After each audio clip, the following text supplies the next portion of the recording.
For the Americans in South Vietnam, 1966 was to be a year of dramatic expansion. U.S. forces were planned to double to just under 430,000 men. While the buildup was going on, the priority was to secure key parts of the country. By far the most important was the capital, Saigon.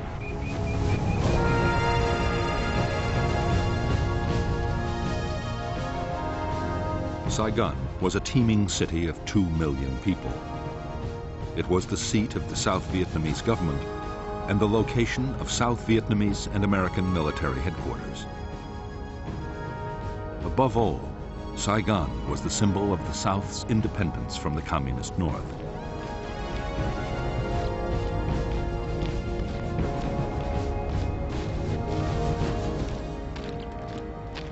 For the commanders of the Viet Cong guerrillas, the capital was the ultimate prize. The tens of thousands of Viet Cong based within 50 miles of Saigon were already drawing a noose tight around the city.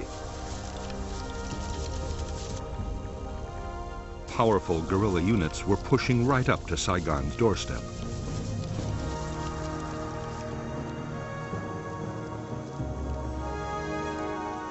In the countryside around the city, traditional Viet Cong base areas had all the facilities the combat forces needed to prepare their attacks.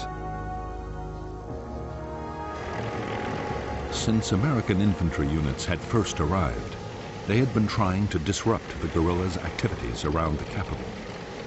On January 8, 1966, they launched the most ambitious sweep yet.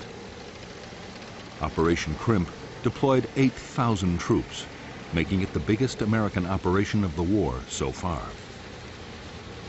Its aim was to capture the Viet Cong's headquarters for the whole Saigon area.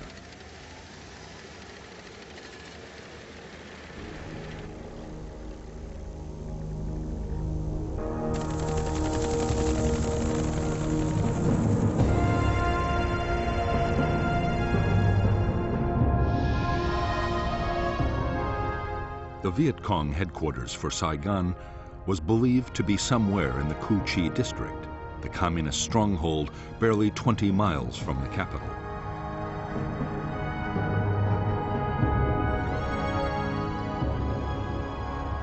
The attack would be launched by the American 173rd Airborne Brigade, a battalion of the Royal Australian Regiment, and a brigade of the 1st Infantry Division.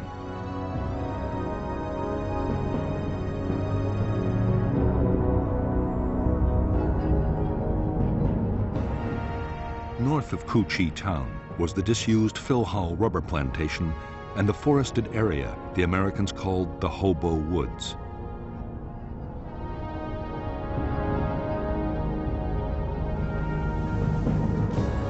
Beneath the whole district ran the massive Cu Chi tunnel complex, about which the Americans still knew almost nothing.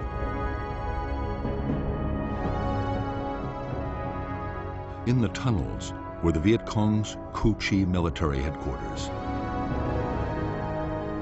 a signals intelligence unit, 2 hospitals, the Saigon political office, and the Saigon regional military headquarters, the one the Americans were looking for.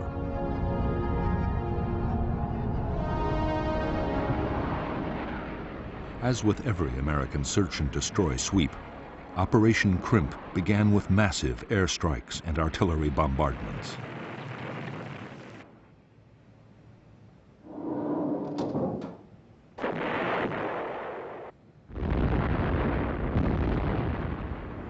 NLF agents had, long before, warned that a big American operation was coming.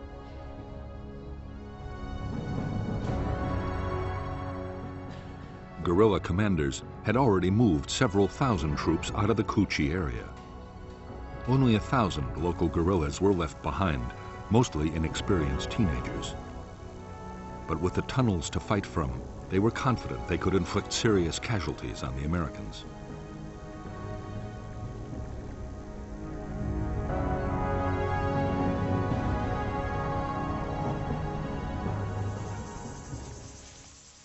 Right from the start, as the Americans attacked into the Hobo Woods, they faced rifle fire, grenades, and booby traps.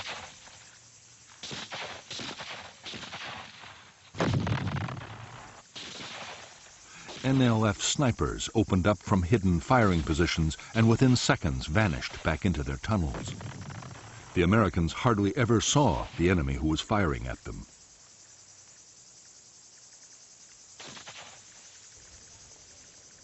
As the days went on, the Americans grew ever more frustrated and demoralized. Dozens of men were killed or injured. Every path seemed to lead to a trap. Only slowly did units begin to discover trenches and bunkers. They also found a handful of tunnel entrances. Still, no one had any idea of the sheer scale of the complex beneath their feet.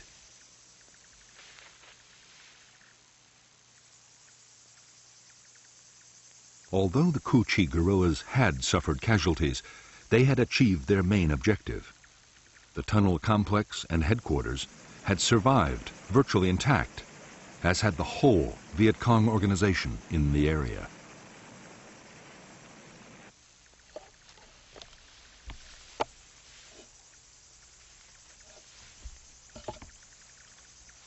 In late January 1966, only a few days after the end of Operation Crimp, troops of the 25th Infantry Division arrived at Cu Chi. Their orders were to secure the area for the 25th's main base.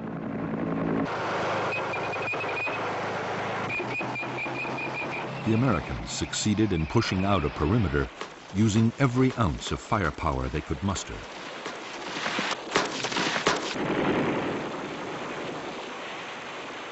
But from the first day, they faced constant harassing attacks from the Cu Chi guerrillas.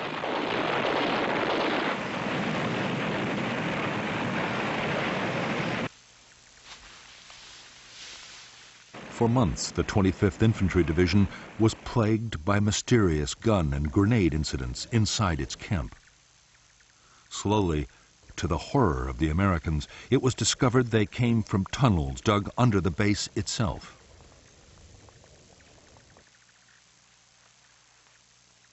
They were eventually found and sealed. But the main tunnel complex, only a few miles away, would keep its secrets for years to come.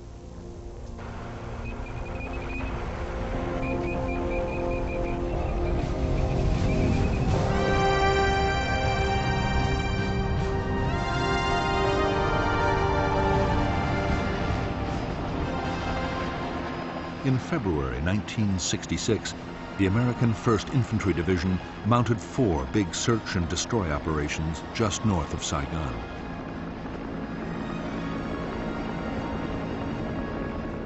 The result was disappointing. There were clashes with units from 2 Viet Cong regiments, but there were no major battles.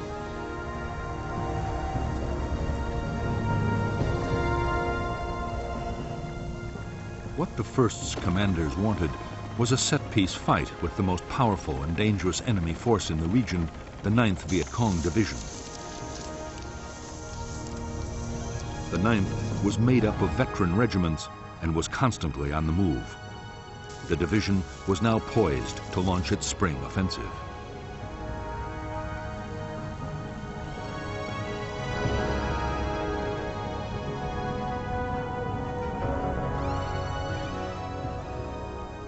The communist leadership had ordered the Viet Cong to avoid head-on clashes with the Americans unless the odds were very favorable.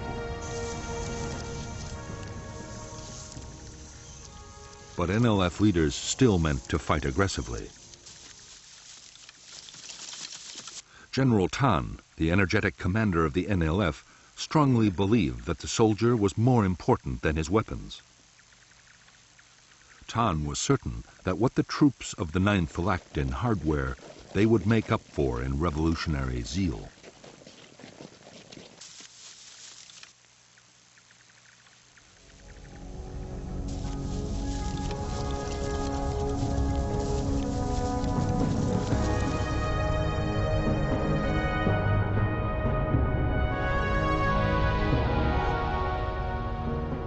from the 9th Division's bases in War Zone C. 2 regiments headed into the Viet Cong strongholds of the Iron Triangle and War Zone D.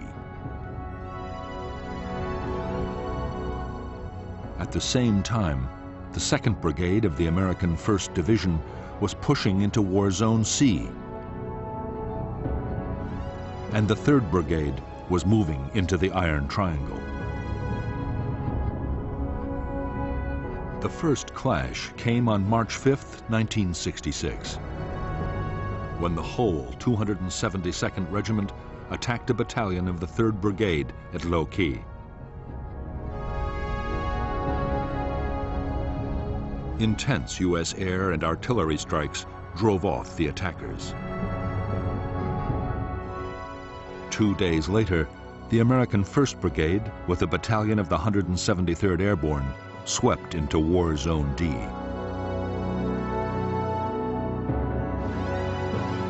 An entire Viet Cong regiment attacked the airborne's positions. Again, devastating U.S. artillery fire turned back the assault.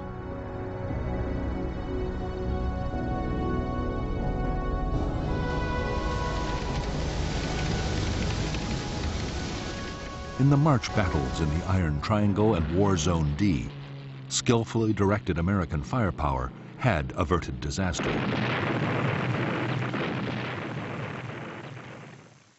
Hundreds of Viet Cong had been killed by artillery and airstrikes.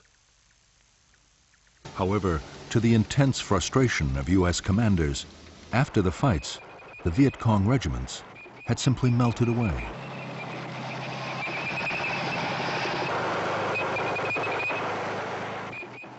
During the weeks that followed, the Americans kept up the tempo of search and destroy operations in front of Saigon. Commanders were determined to make contact with the enemy.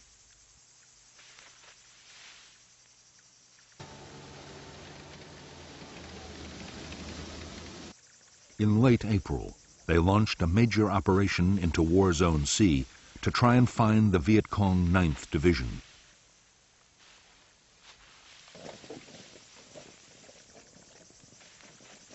Operation Birmingham lasted for 3 weeks. More than 5,000 American troops of the 1st Infantry Division took part. They were backed by huge numbers of helicopters and armored vehicles.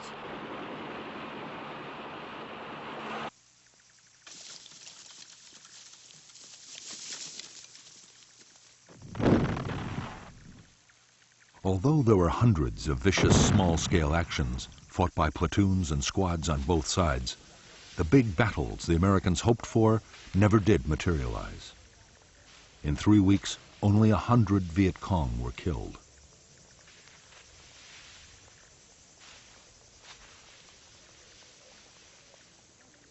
Most disturbing of all for American commanders, most of the fighting that had happened had been started by the Viet Cong at the time and place they chose.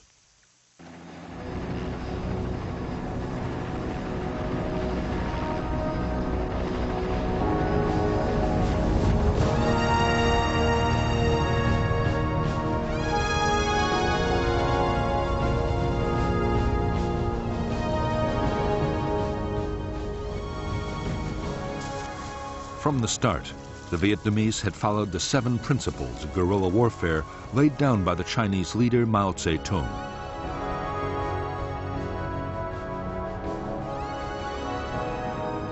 To these, General Giap had added 4 more steps. If the enemy advances, we retreat. If he halts, we harass. If he avoids battle, we attack. If he retreats, we follow.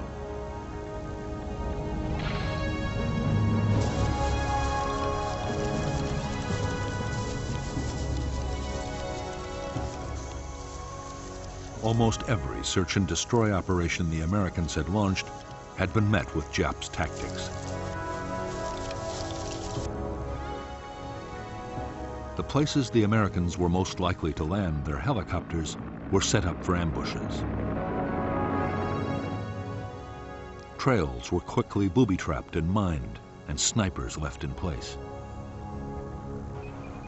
If the Americans did stumble onto a big NLF unit, the chances were it was occupying prepared fortifications with tunnels, bunkers, and trenches.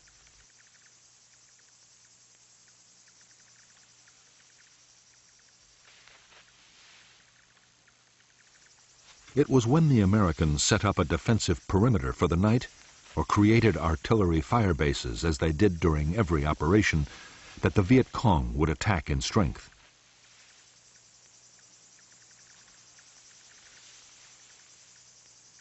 Always, the guerrillas had a plan for breaking off the battle if the opposition got too tough.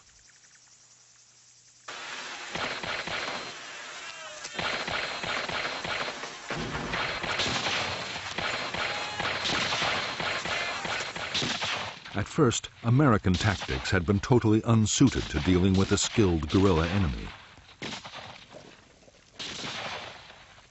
With hard-won experience, that was changing. Commanders learned that helicopter landings had to be fast and aggressive.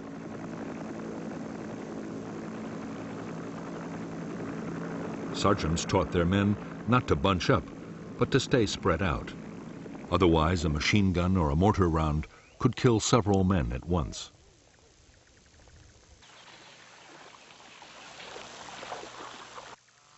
When camp was made, perimeter defenses had to be strong, with clear fields of fire all around. Above all, American soldiers learned they had to be vigilant at all times.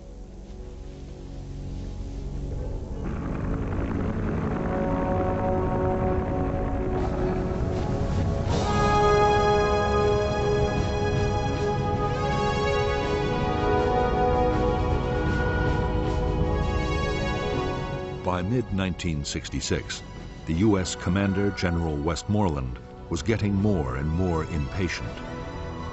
His whole strategy depended on causing the enemy to lose men and equipment faster than they could be replaced. For that, Westmoreland needed big battles.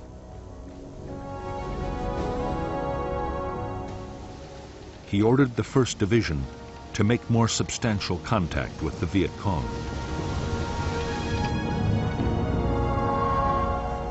Most of the battles that did happen were started not by the Americans, but by the NLF 9th Division.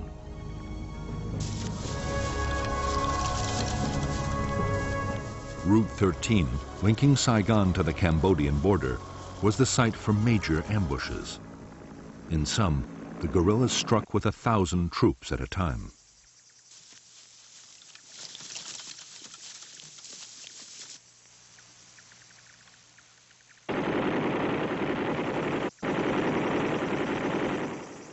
In one attack after another on Route 13, U.S. tanks and armored vehicles were destroyed. On June 30th, 1966, a major battle nearly ended in complete disaster for the Americans. It was fiercely effective air and artillery support that saved the day.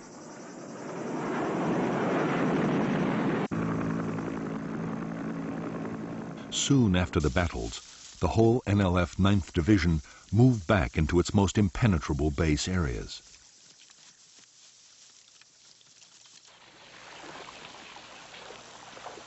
Some crossed over into Cambodia. There, General Tan meant to rebuild the division for a new campaign in November, the start of the next dry season.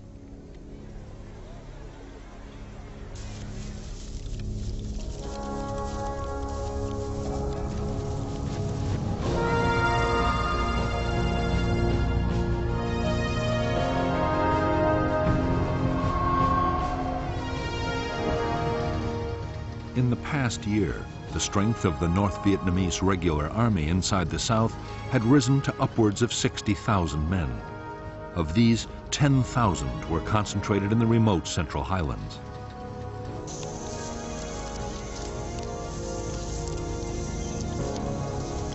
It was this area that General Giap, the North Vietnamese Army commander, saw as a killing zone, a battlefield on which enormous casualties could be inflicted on the enemy.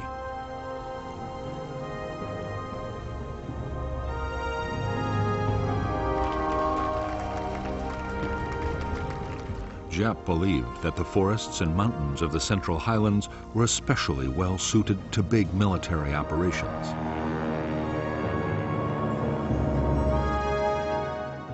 Whole regiments could be hidden, and the highland weather could be relied on to disrupt American air power. The troops would also be close to supplies and reinforcements across the Cambodian border.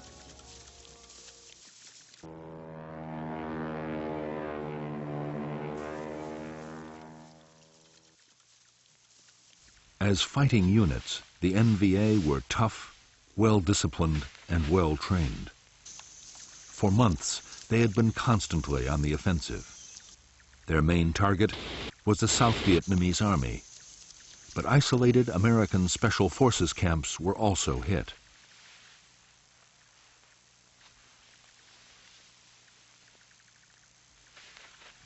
Increasingly, attacks were carried out by units up to 2,000 strong.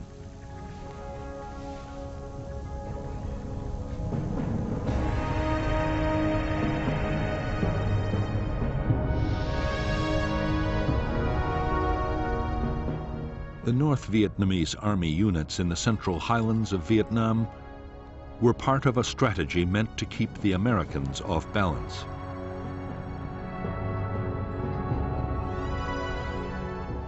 There were powerful NVA divisions on the demilitarized zone, separating North and South Vietnam.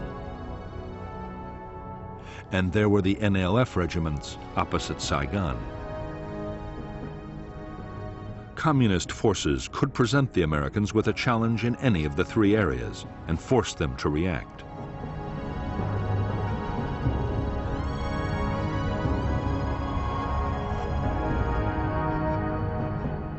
By the middle of 1966, North Vietnamese units crossing the demilitarized zone had successfully drawn the U.S. Marines north.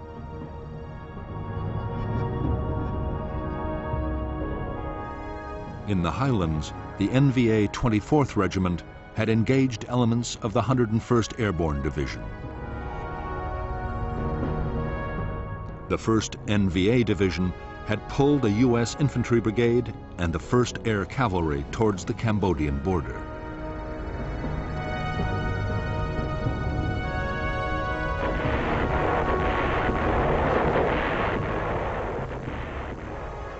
The Americans in the Central Highlands did succeed in inflicting thousands of casualties on the North Vietnamese Army.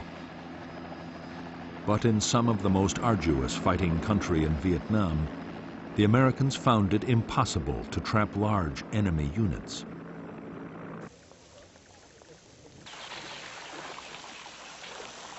Time after time, they succeeded in slipping through the net.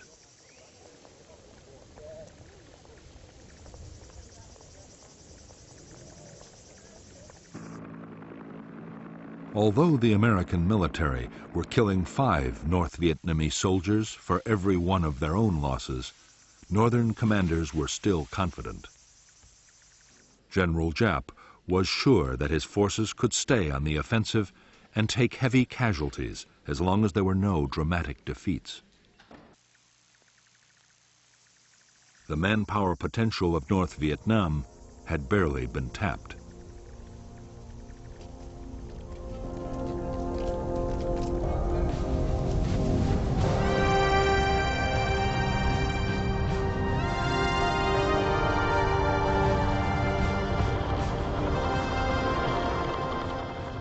From the start of its war in Vietnam, the U.S. Army had found the conflict to be unlike any other. As Viet Cong attacks proved every day, there was no front line. Each side controlled only the territory immediately around its positions or its bases. The Army was calling it area war.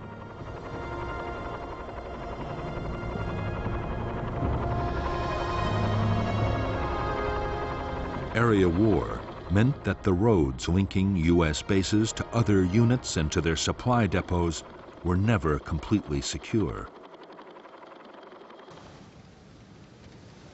Viet Cong's strategy was to try and isolate American forces and to pin down large numbers of U.S. troops on base and road defense. That way, there would be fewer men available for offensive operations.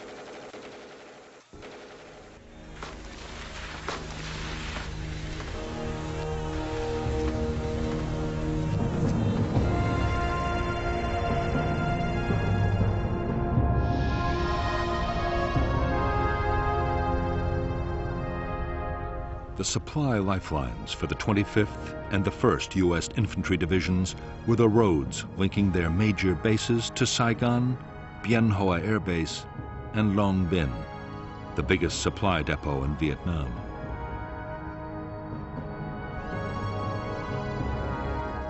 The roads were constantly patrolled by armored vehicles and aircraft. In August 1966, the 25th Division was tasked with clearing the way for a new American unit, the 196th Light Infantry Brigade. The 196th was to be based at Ta Ninh to secure Route 22, running through the NLF base area of War Zone C.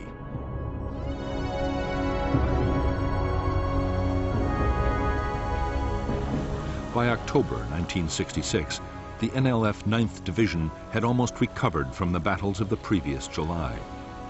Its losses in men and equipment had been replaced by supplies and reinforcements sent down the Ho Chi Minh Trail from North Vietnam.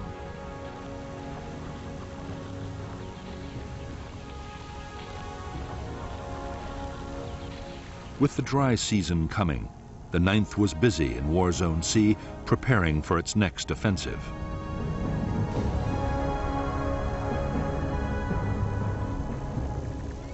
The renewed activity of the 9th Division did not pass unnoticed by the Americans. Special Forces units mounted an intense reconnaissance effort deep inside Viet Cong territory.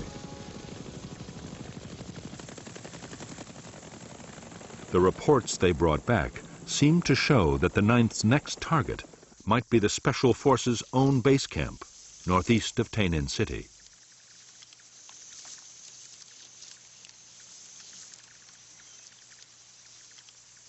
American commanders were determined to disrupt the Viet Cong's plans. The 196th Brigade was ordered to mount aggressive search and destroy sweeps near the Special Forces camp area. The sweeps, starting on September 14, 1966, were codenamed Operation Attleboro.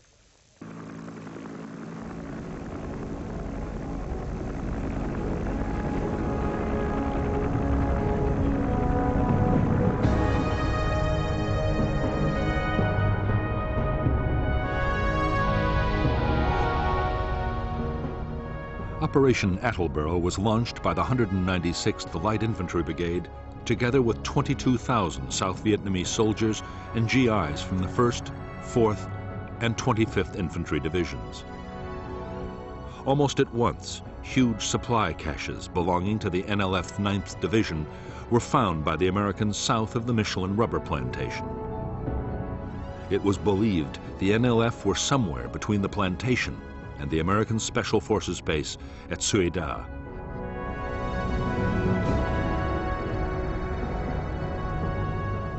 While one battalion made a helicopter landing, the other battalions pushed towards it on foot.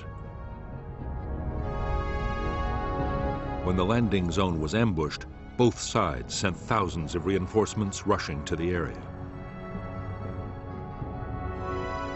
By the following day, full-scale battles were raging.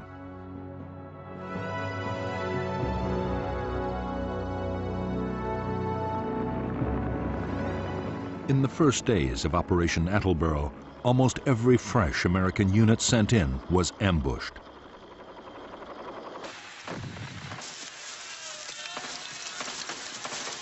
Nor were the Americans safe behind the defensive perimeters of their nighttime camps.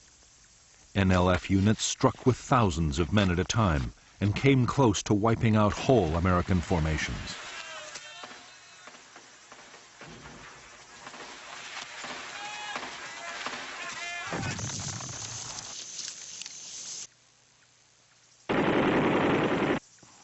It was intense air and artillery support that, in the end, as in so many battles, saved the Americans from disaster.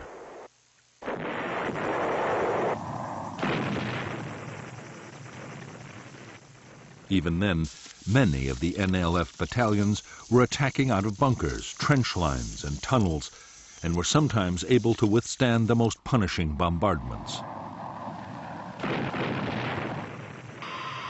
The inexperience of the 196th was also telling.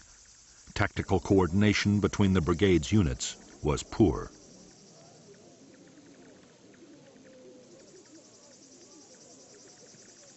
Although the situation was desperate, American commanders in Saigon also saw a major opportunity. Attleboro might be a chance to fight the kind of big battle they had been looking for.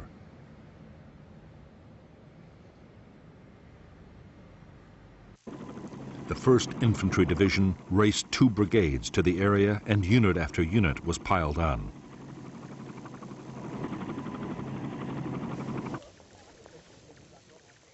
The 11th Armored Cavalry Regiment, only just arrived in Vietnam, was also thrown into the battle.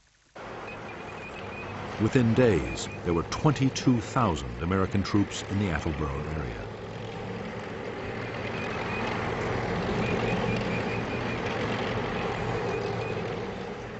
The massive buildup of American forces was the NLF's cue to disengage. Although fierce firefights continued wherever the two sides came into contact, the 9th Division began to withdraw.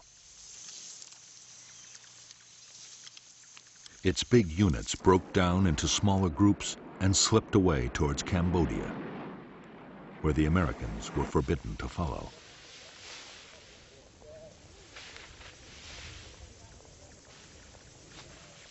In Operation Attleboro, the Americans had failed to destroy the 9th Division in an all-out battle. On the other hand, in 6 weeks, more than 1,000 NLF had been killed, for the loss of 155 American dead and fewer than 800 wounded.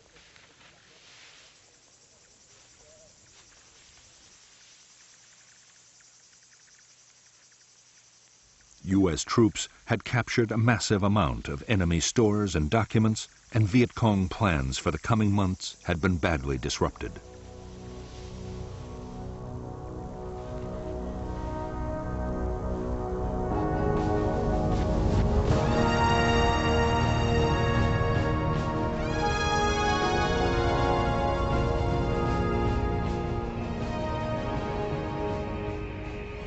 By the end of 1966, American forces in Vietnam had grown to 385,000 men, plus another 60,000 sailors off Vietnam shores. As the force levels had risen, so too had the casualties. The year had seen more than 6,000 Americans killed and 30,000 wounded. The biggest problem for American commanders was that their timetable was slipping badly. By now, the Viet Cong should be losing men faster than they could be replaced. General Westmoreland had to concede that U.S. forces had come nowhere near achieving that goal. An estimated 61,000 Viet Cong had been killed in the past year, yet their troops had gone up to more than 280,000.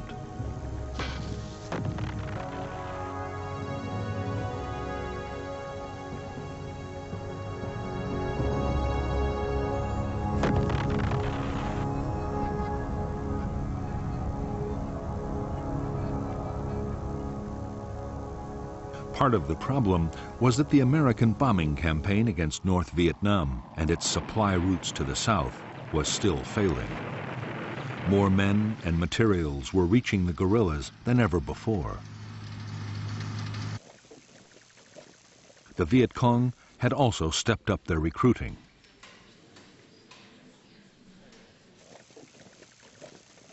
There was one cause for optimism on the American side.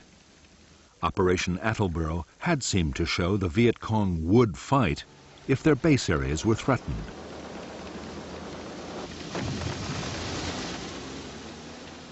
The latest plan was to go back into War Zone C with even greater forces. But first the Americans wanted to solve an immediate problem. The districts just in front of Saigon, the Iron Triangle and Cu Chi, were still major Viet Cong strongholds.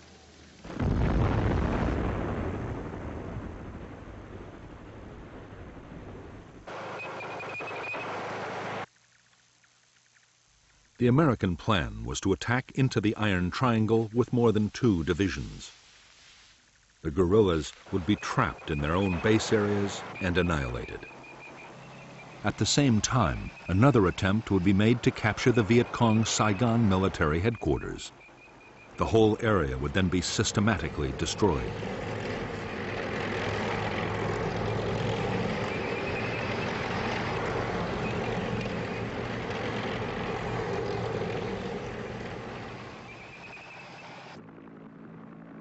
Before the attack, American aircraft dropped 20,000 leaflets telling the population to leave at once.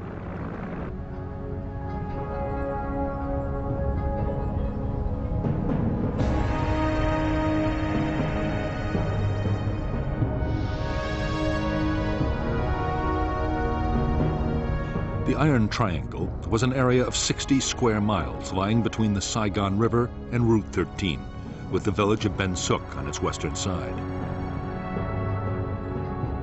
A major Viet Cong tunnel complex ran under the whole district.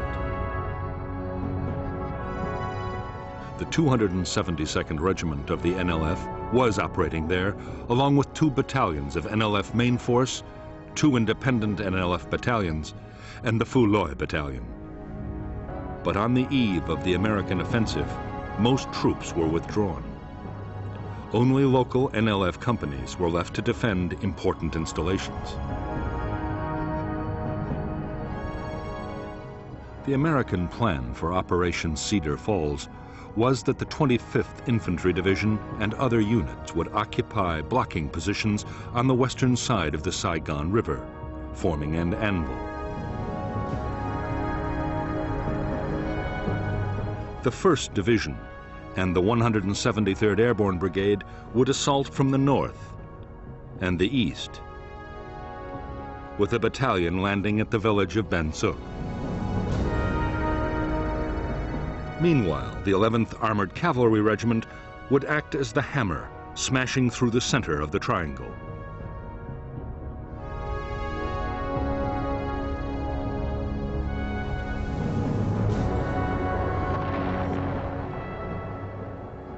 Operation Cedar Falls opened with 4 days of attacks by B-52 bombers. Artillery and airstrikes followed, and a wall of fire was laid down to cut off the NLF's retreat.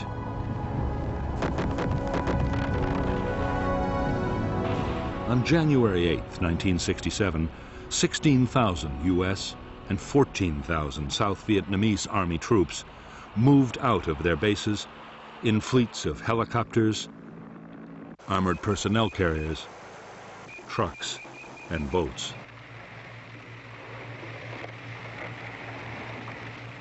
In the first hours of Operation Cedar Falls, the village of Ben Suc had been captured with barely a shot fired.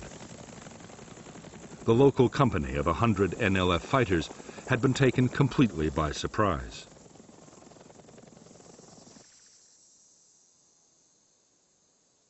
As the village's 6,000 inhabitants were rounded up for interrogation, bulldozers began to level every building in sight.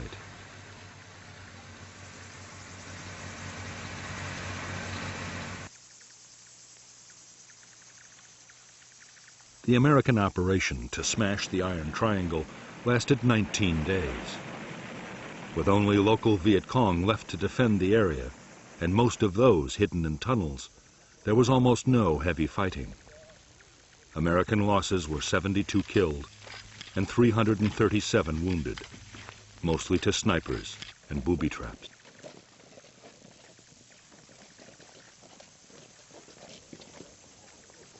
In Ben Suc and in the Tan Dien forest, the Americans uncovered dozens of tunnel entrances. By now, they were better prepared. Specialists, known as tunnel rats, had trained to go down tunnels and explore.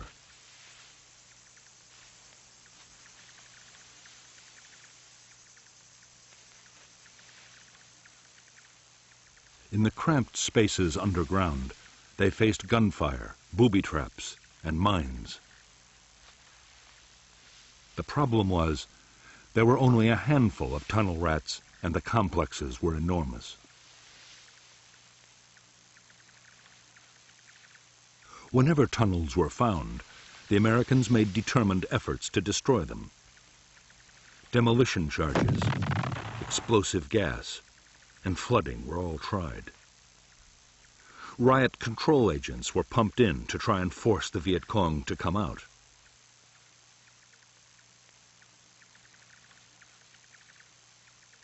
Nothing really worked. The tunnels were designed so that neither gas nor water could penetrate far.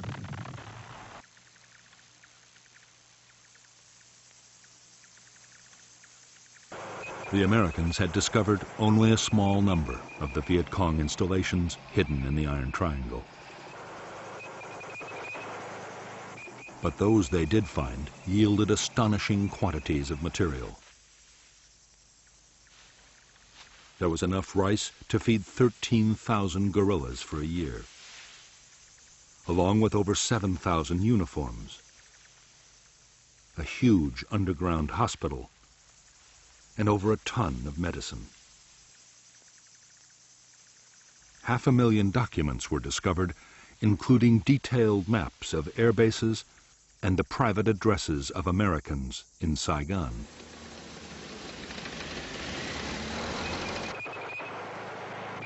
Some U.S. commanders immediately hailed Cedar Falls as a major success. Westmoreland was much more cautious. The main NLF military headquarters had not been found. Neither had any sizable enemy unit been brought to battle and destroyed. In the end, 720 Viet Cong had been killed for the loss of 72 Americans.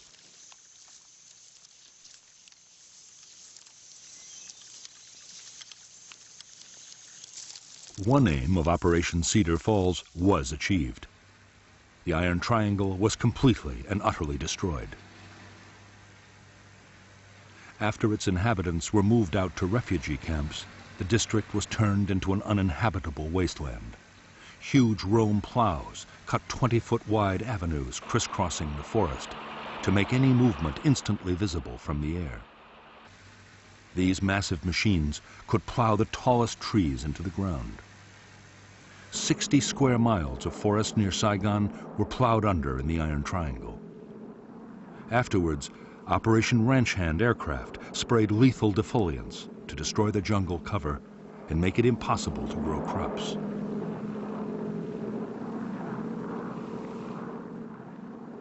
After the Americans had pulled out, almost the whole of the Iron Triangle was designated a free fire zone. Artillery or bombs could be rained down at will, and anyone that moved could be attacked from the air.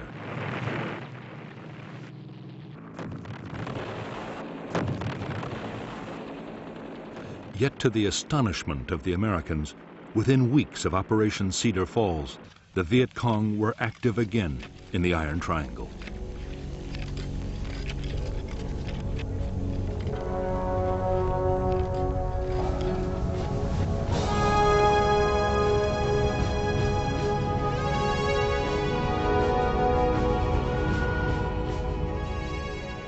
By mid-February 1967, American commanders had again turned their attention to War Zone C and the NLF's 9th Division. The new offensive was codenamed Junction City. Westmoreland had ordered his commanders to think big, and they had planned the most ambitious search and destroy operation of the war so far. 30,000 American troops would take part, together with 5,000 men from the South Vietnamese Army.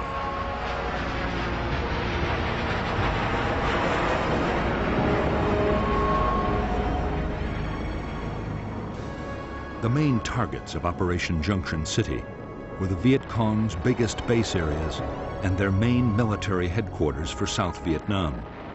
This was known as the Central Office for South Vietnam, or Cas Vinh. However, Cas Vinh never existed as a place. In reality, the military and political leadership of the Viet Cong were always mobile.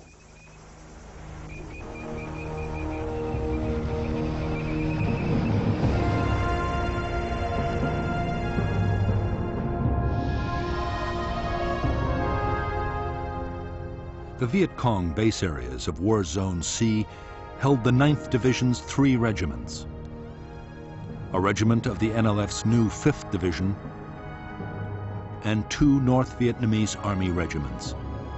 Altogether, more than 10,000 troops. There were also thousands more local Viet Cong scattered throughout the region.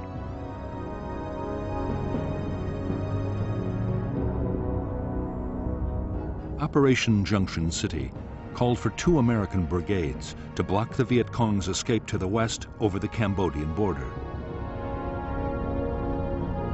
2 more would block to the east. Infantry and airborne forces would close off the north by helicopter and parachute landing, forming a giant horseshoe. Armored cavalry and infantry brigades would then sweep northwards, overrunning all enemy units in their path.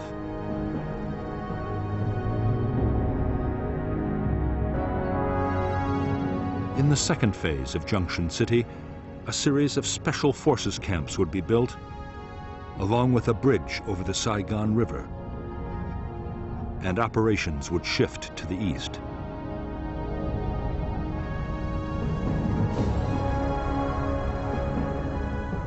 By February 21st, 1967, the Americans were ready to launch Junction City. The blocking forces to the west and the east were in place.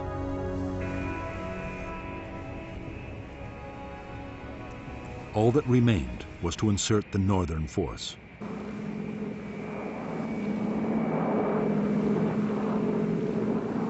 In one of the largest air-mobile assaults ever, 240 helicopters swept over Thanh Ninh province.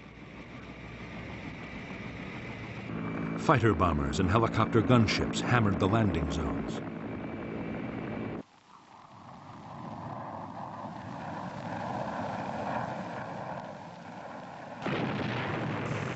Within hours, 2,000 troops were deep inside Viet Cong territory.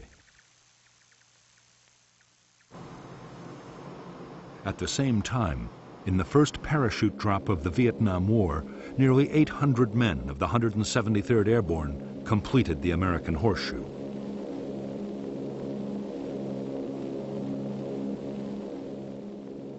The day after the massed air-mobile landings, infantry and mechanized units began pushing north into the Horseshoe. The terrain was dense forest.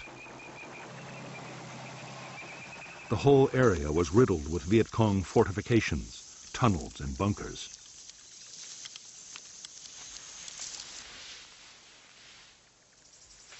Although there were scattered firefights, and the Americans lost men to snipers and booby traps, there were few big actions.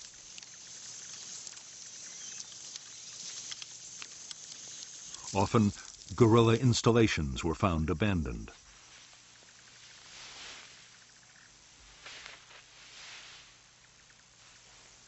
The battles that did happen were started by the Viet Cong.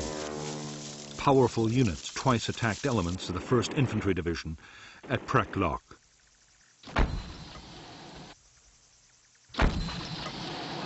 Furious American bombing and artillery fire drove off the assaults.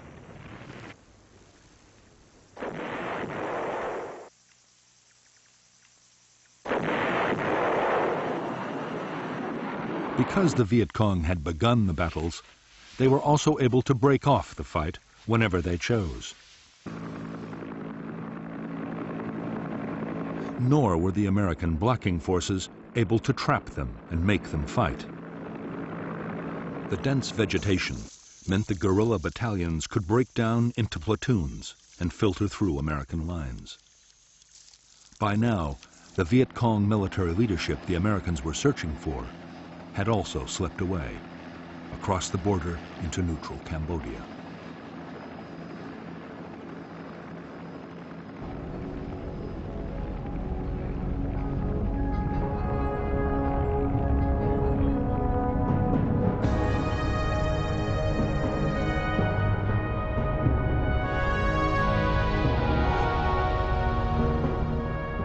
The second phase of Operation Junction City centered around the building of the Saigon River Bridge and the Special Forces camp at An Lac.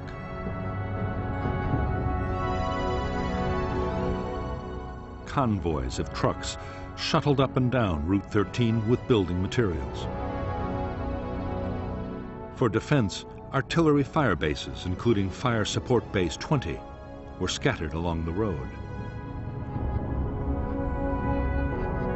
Firebase Gold and Landing Zone George were created for search and destroy sweeps.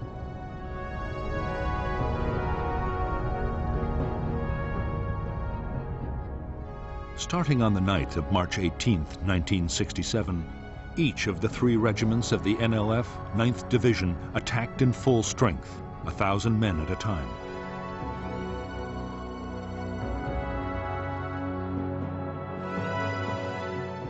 Each attack was driven off by overwhelming American air and artillery fire.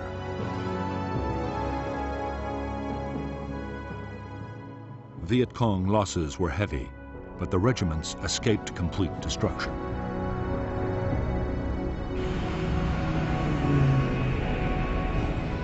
Operation Junction City lasted 72 days.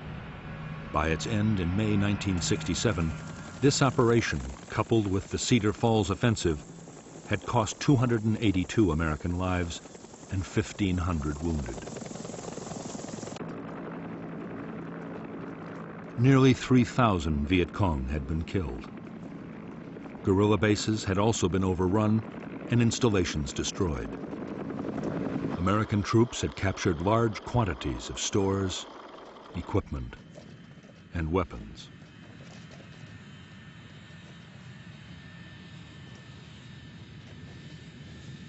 Although some American commanders hailed Junction City as a turning point in the war, the operation was barely over before doubts began to surface. Like Attleboro and Cedar Falls before it, Junction City had inflicted casualties, but there had been no great battles of annihilation. The Viet Cong's regiments were bruised, but still intact. Nor did the Americans or the South Vietnamese Army have the forces to occupy the area indefinitely.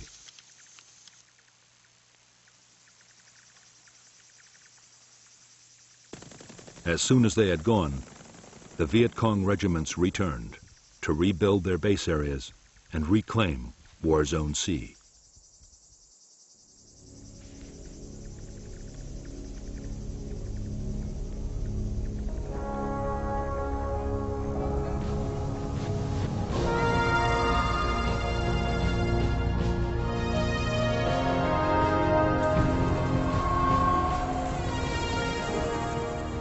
In July 1967, the U.S. Defense Secretary Robert McNamara flew to Saigon to discuss strategy with American and South Vietnamese leaders and officials.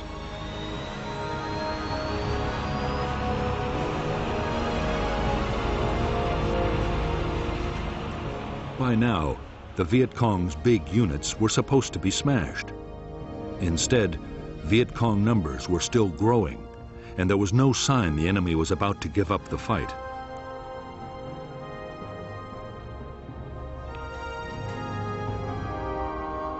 McNamara had already recommended an increase in U.S. troop strength to more than 500,000 men. But now, he doubted even that would produce victory soon.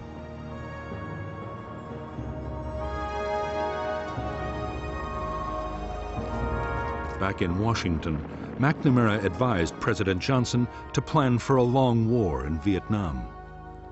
There should be less emphasis on battlefield victories.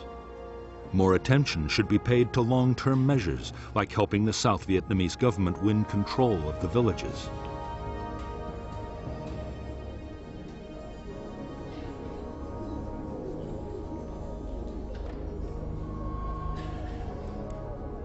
Meanwhile, the cost of the war in casualties and dollars should be kept down in case the American public lost patience.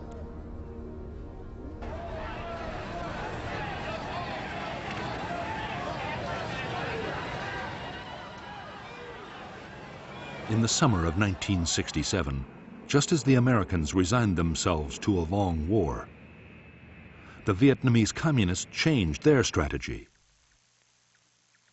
For 2 years, the Viet Cong had been patient, content to inflict casualties and keep on fighting. Now, they meant to risk an all-out offensive. In 1968, they planned to leave their tunnels and bunkers and win the war in open battle.